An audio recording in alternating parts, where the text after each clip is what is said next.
Bonjour Christophe Combarieux. Bonjour Philippe. Alors c'était hier, je vous apprendrai rien, la journée de la femme, et vos coups de cœur culture ont décidé de prolonger On fait cette journée. On fait le week-end de la femme sur LCI.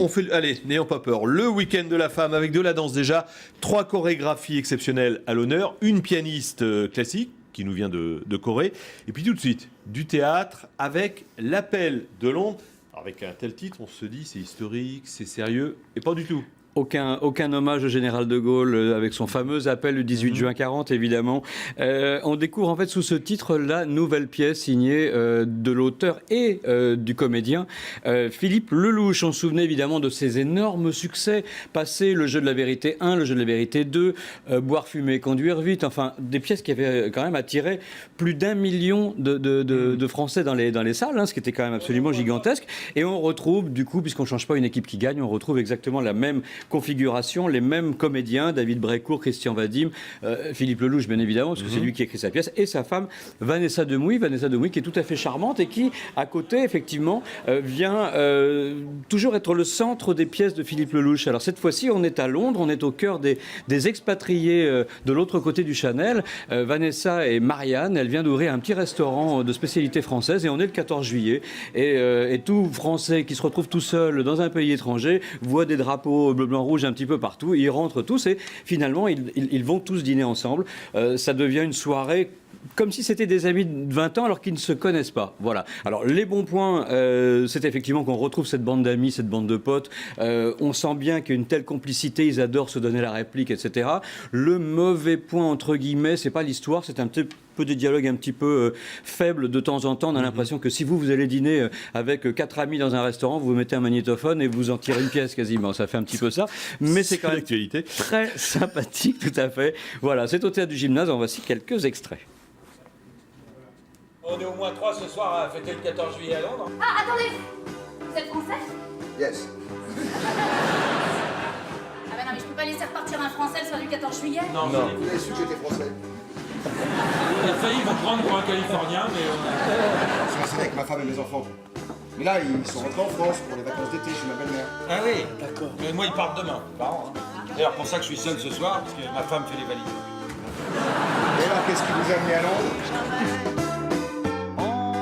Parce que bon, à part Marianne, qui elle était vraiment obligée, on est d'accord. Et nous, on est partis pourquoi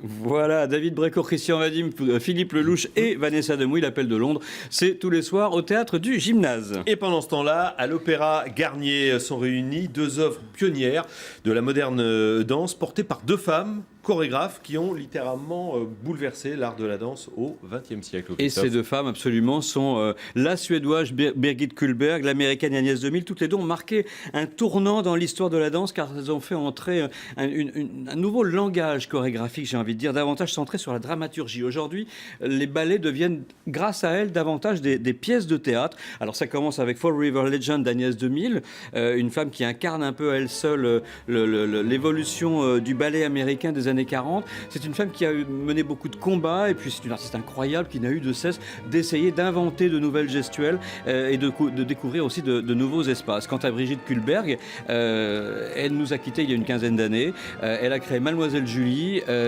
qui est un ballet essentiel dans l'activité de la danse au XXe siècle. Il a été conçu en 1950, d'après évidemment l'œuvre de Strindberg, et ce n'est qu'aujourd'hui qu'il fait son entrée à l'Opéra de Paris. Le gros point commun entre ces 2 ballets, c'est une héroïne qui doit se battre sans cesse face à des conventions, un entourage et leur famille et leur éducation. Je vous propose d'en voir un extrait.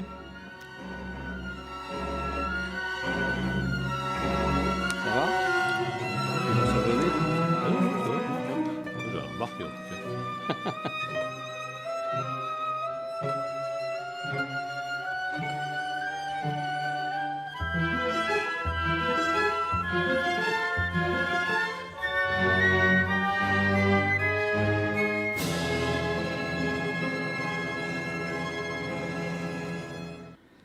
Voilà, Kullberg 2000, deux chorégraphes exceptionnels à l'honneur.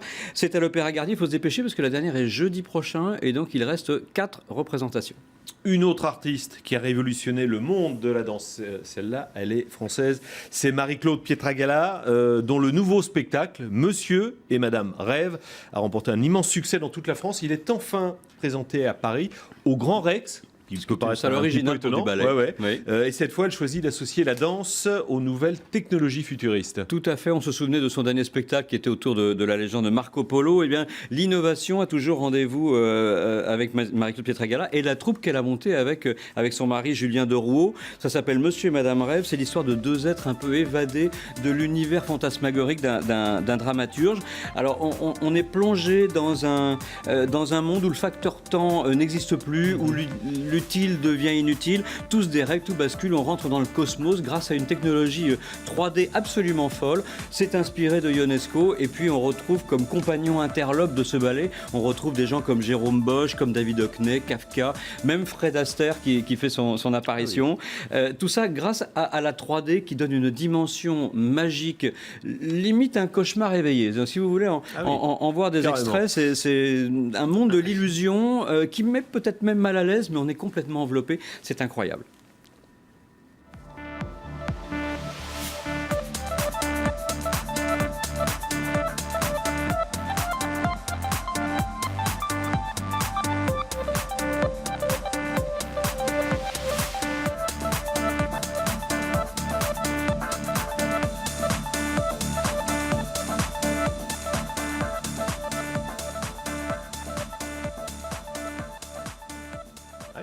C'est beau, hein, c'est très beau, c'est vraiment des sensations tout à fait inédites. Donc Monsieur et Madame Rêve, c'est le nouveau spectacle de Marie-Claude Pietragala, c'est au Grand Rex du 12 au 29 mars. Absolument. Changement de décor si je puis dire. On termine avec de la musique classique, Christophe, et un nouveau phénomène du piano. Elle n'a que 27 ans et nous vient de Corée du Sud. Tout à fait. On se demande toujours un petit peu qui seront les Clara Askill, les Arthur Rubinstein du XXIe siècle. Et la grande maison de disques Warner a décidé de miser sur une jeune pianiste, donc justement, qui nous vient de Corée du Sud, qui, bien que venant de Corée du Sud, s'est installée depuis une douzaine d'années en France. Donc, elle connaît bien notre musique et notre culture. Elle s'appelle Agilim et elle a une faculté de revisiter, de réécrire, de réinventer les partitions qu'elle défend. Alors, elle a frappé un grand coup avec une intégrale des 32 sonates de Beethoven l'année dernière, qui a été unanimement reconnue comme vraiment un pavé dans la mare de l'interprétation. Ces pièces que vous connaissez par cœur, de Paulini, d'Argerich, de Christian Zimmermann. Et aujourd'hui, elle revient avec un nouvel album consacré à Scriabine et à Ravel, donc qui sont les deux compositeurs majeurs du XXe siècle. Un jeu imaginatif, visionnaire. Je vous propose qu'on découvre Agilim.